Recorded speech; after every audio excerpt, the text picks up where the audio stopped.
Sina Pedro at Juan sa harapan ng korte. Habang nagsasalita pa sina Pedro at Juan sa mga tao, nilapitan sila ng mga pari, ng kapitan ng mga gwardya sa templo at ng mga Saduseyo. Nagalit sila dahil nangangaral ang dalawa na muling nabuhay si Jesus at ito'y nagpapatunay na may muling pagkabuhay. Kaya dinakip nila sina Pedro at Juan. Iimbestigahan pa sana ang dalawa, pero dahil gabi na, ipinasok na lang muna sila sa bilangguan hanggang sa kinaumagahan. Pero kahit ganito ang nangyari sa kanila, marami sa mga nakarinig ng kanilang pagtuturo ang sumampalataya. Ang mga lalaki na sumampalataya ay 5,000. Kinabukasan, nagtipon sa Jerusalem ang mga namamahalang pari, mga pinuno ng mga Hudyo at mga tagapagturo ng kautusan.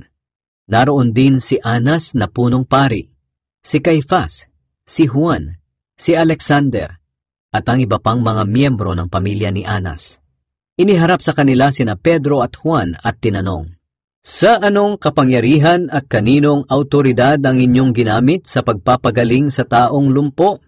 Si Pedro na puspos ng banal na espiritu ay sumagot, "Kayong mga namamahalang pari at mga pinuno ng mga Hudyo, kung ang itinatanong ninyo sa amin ay tungkol sa paggaling ng taong lumpo, dapat malaman ninyong lahat at ng lahat ng taga-Israel na ang taong ito na nakatayo rito ngayon ay pinagaling ng kapangyarihan ni Hesukristo na taga-Nazaret. Siya ang inyong ipinako sa krus at pinatay, ngunit binuhay siyang muli ng Diyos. Si Jesus ang tinutukoy na bato sa talatang ito ng kasulatan. Ang bato na itinakwil ninyong mga tagapagtayo ng bahay ang siyang naging batong pundasyon. Walang sinuman sa mundong ito ang makapagliligtas sa atin, kundi si Jesus lang."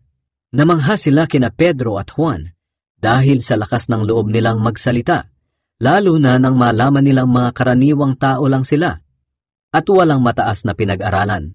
Namukhaan din nilang sila'y mga kasama ni Jesus noon. Magsasalita pa sana sila laban sa himalang ginawa ni na Pedro at Juan, pero dahil ang taong pinagaling ay nakatayo mismo sa tabi ng dalawa, wala na silang nasabi. Kaya pinalabas muna nila sina Pedro at Juan sa kanilang pinagtitipunan at nag-usap-usap sila.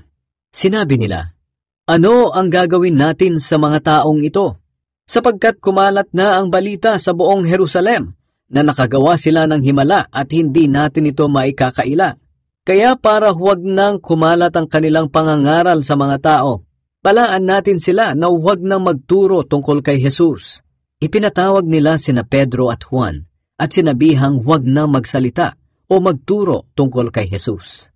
Pero sumagot sina Pedro at Juan, "Isipin nga ninyong mabuti kung alin ang tama sa paningin ng Diyos, ang sumunod sa inyo o ang sumunod sa Diyos. Hindi pwedeng hindi namin ipahayag ang aming nakita at narinig." Pero mahigpit pa rin silang binawalan na mangaral bago sila pinakawalan. Gusto sana nilang parusahan ang dalawa, pero hindi nila magawa. Natatakot sila sa mga tao dahil pinupuri ng mga ito ang Diyos sa nangyaring himala, sapagkat ang taong pinagaling sa pamamagitan ng himala ay mahigit 40 taon ng lumpo.